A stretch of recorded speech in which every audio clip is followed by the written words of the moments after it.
ছবি সমস্ত ফেসবুক এবং ইউটিউবে ছড়িয়ে দেওয়া হয়। সেটা যখন আমরা দেখতে পেলাম, আমরা আজকে সকালে অনারেবল হাইকোর্ট ডিভিশনের একটা বেঞ্চ, সেখানে ম্যাডাম জাস্টিস ফাহমিদা কাদের এবং মিস্টার জাস্টিস সৈয়দ জাহেদ মনসুর, ওনার কোর্টে আমরা জিনিসটা মেনশন করলাম। করার পরে অনারেবল কোর্ট আমাদেরকে একটা লিখিত অ্যাপ্লিকেশন আকারে নিয়ে আসতে বললেন। আমরা লিখিত অ্যাপ্লিকেশন আকারে নিয়ে আসলাম এবং এই মামলায় ফাইলিং লয়ার ছিলাম আমি, এবং আমি হিয়ারিং আমি নিজেই করেছিলাম।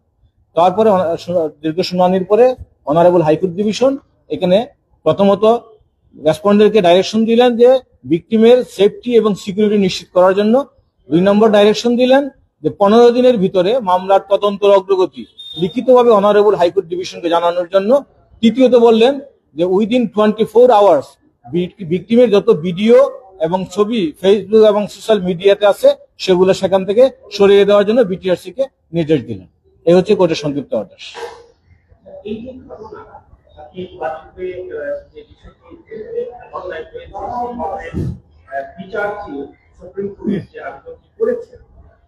আপনার কাছে কি মনে হচ্ছে দুই ভাইয়ের সাথে যে অর্থনৈতিক যে লেনদেনটি হয়েছে এটি কেবল অর্থনৈতিক লেনদেন, কিংবা এই মেয়ে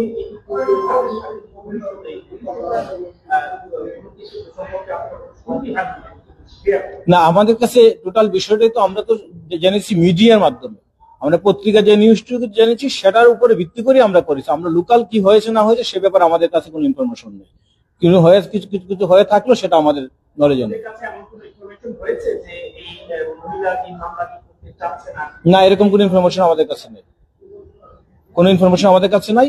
আমরা মিডিয়ায় দেখে তখন আমরা কোর্টকে এটা আমরা অলরেডি কোর্টে আমরা মেনশন করেছি, কোর্ট বলেছে আমরা লিখিতভাবে দেন। কারণ যে ছবিটা ভিডিওতে এসেছে বিবস্ত্র অবস্থায়, যে কোনো কারণেই হোক, যে কোনো ইস্যুতে হোক, একটা মহিলার বিবস্ত্র ছবি কখনো ফেসবুক এবং ইউটিউবে আসতে পারে না, সেই জন্য আমরা অ্যাগ্রিভ ছিলাম। আমরা কোনো আসামি করিনি, শুধু আমরা ভিকটিমের সেফটি চেয়েছি এবং একটা জুডিশিয়াল ইনকোয়ারি চেয়েছিলাম। কোর্ট সেটা অ্যালাউ করে না, কোর্ট বলেছেন মামলা হয়ে গিয়েছে, আর তার সমস্ত ভিডিও এবং ছবি ফেসবুক থেকে সরানোর জন্য বিটিআরসি কোর্ট আদেশ দিয়েছে।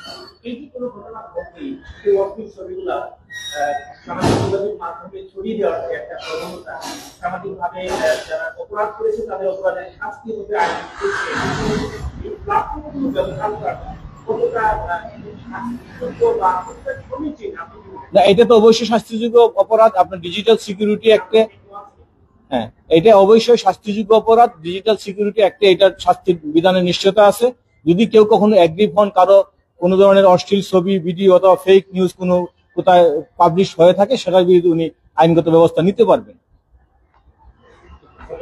Thank you.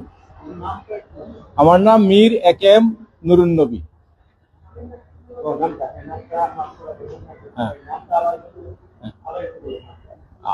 আমার নাম হচ্ছে মীর একেএম নুরুন নবী। আমি মামলার পিটিশনার এবং লয়ার।